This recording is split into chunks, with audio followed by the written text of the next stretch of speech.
Hi, the aim of this project is to make an Arduino display star charts in a kind of planetarium type of view in real time. This video shows a demonstration of it, but for all the software and hardware detail, please see the write-up. The hardware requirements are quite low. Any Arduino can be used, provided it supports at least 128 kilobytes of internal flash storage and 32 kilobytes of RAM. The satellite navigation receiver is optional, but having it means that the system can automatically determine the location and time, since that information is needed to calculate where stars should be positioned on the display. If there's not enough space in the Arduino to store the star charts, then external flash memory is also required. The code will still operate without that, but it just won't display the stars. And finally, a TFT screen is used to show the star chart.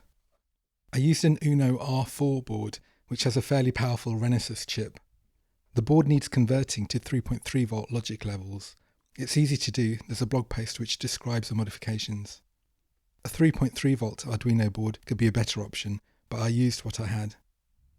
The satellite navigation receiver board uses a nice Tessio module from ST Micro. It's really sensitive. The top side is just the antenna. I used copper-clad board for the prototype, but afterwards I created a PCB version. You can see the Tessio module on the underside. The display is 240 by 240 resolution and it's tiny. It would be worth using a larger screen. However, this small screen would make a great watch display to show the stars. The text shows all the constellation names as well as any bright star names, but the software is configurable to switch off some of the text for a less busy looking display. The extra flash memory chip is soldered on the underside of the Uno board. This chip is programmed with a star catalogue. Okay, demo time. Everything runs from the 5 watt supply to the Uno board. I'm plugging it in now.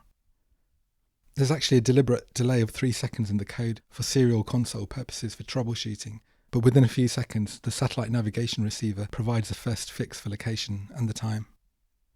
The receiver is indoors, about 3 meters away from a window, but it's very sensitive. Then the chart gets shown, and I've verified using star chart websites that what is displayed by this project is consistent with reality. One of the curved lines on the chart is the ecliptic, which indicates the path that the Moon, Sun and planets will follow. There's a little icon showing the current position of the Moon at the lower left.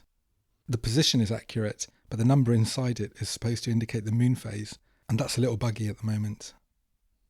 As soon as the navigation receiver detects a satellite location, it gets overlaid on the chart. Over time you'll see more of them appearing. It's a little hard to tell on the tiny screen, but the US flag icons indicate GPS satellites, and the white, blue, red stripes indicate GLONASS. If any Beidou or Galileo satellites get detected, then China and EU flag icons are shown. Obviously a lot more could be done with this project, and the software is very prototype level currently, but it does work. I hope it can spark some ideas. If you have any questions, please let me know. Thanks for watching.